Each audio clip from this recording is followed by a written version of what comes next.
So in the 80s, wolves were rewilded into Yellowstone, and prior to that, they had been hunted completely out of the park. Like it was barren. It had no sort of top level predators. And in the 80s, they reintroduced the wolves into Yellowstone, and it literally changed the entire ecosystem. It's so cool to see like some of these graphs and maps. I was working in architecture at a company called Freeform and doing this sort of architectural technology. And then when I started having kids, my job shifted from really like creative engagement to more cost estimating. So it was a combination of having kids, not being able to travel and engage as completely, and feeling frustration with the work that I was doing. So we were sort of commiserating as friends on, you know, how can we do this better? Like, what are we doing and how can we do it better? And at the same time, I was teaching a class at Art Center, a materials innovation class there, and I was doing research on materials. And I found this one particular material from Miller Coors in Colorado. That's a polypropylene filter cloth. And that particular cloth is thrown away at this one brewery 2 tons every 3 days. So it was like this massive scale of waste of this gorgeous material. And so I brought that material to Lisa and I was like, hey, look at this material. What do you think of it? I didn't tell her that it was trash. And she was like, oh my God, this is gorgeous. I've been looking for a material like this. Let's start a company around this one material.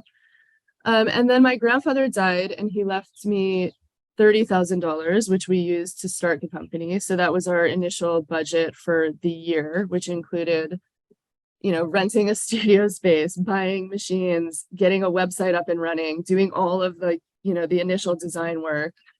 And it took us about 9 months to do that and all of that money. And then we launched, right? And then we had a sort of steady stream of income from sales. So we haven't actually taken any additional money since then. And I came in and we were kind of shifting into this sort of B2B space where instead of selling direct to consumer, we were selling to companies and helping upcycle the waste that they were actually producing themselves. So that is our partnerships with the Hollywood Bowl. It was the San Diego Zoo, UCLA. 80% of our revenue actually comes from business to business now, for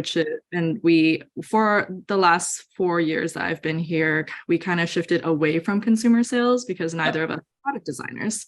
So we kind of kept our website as like an anthology of sorts of like the products that we created, really Lisa created in the past, and focused fully for both of us on the B2B side of things, which was a lot easier for us to manage because one, the diversion impact was greater. Companies have a lot of waste and, you know, they wanted to figure something out with it and they were willing to pay us to do that. So it made sense for us. So a lot of money that we made was through that. I think now we're kind of at this junction where we're kind of combining our past and present. And so our future is kind of balancing both of these sorts of businesses as one of like our main reason for being is really diversion and education. So it's basically like you give us your stuff, we will transform it, you buy it back from us, and then you distribute it.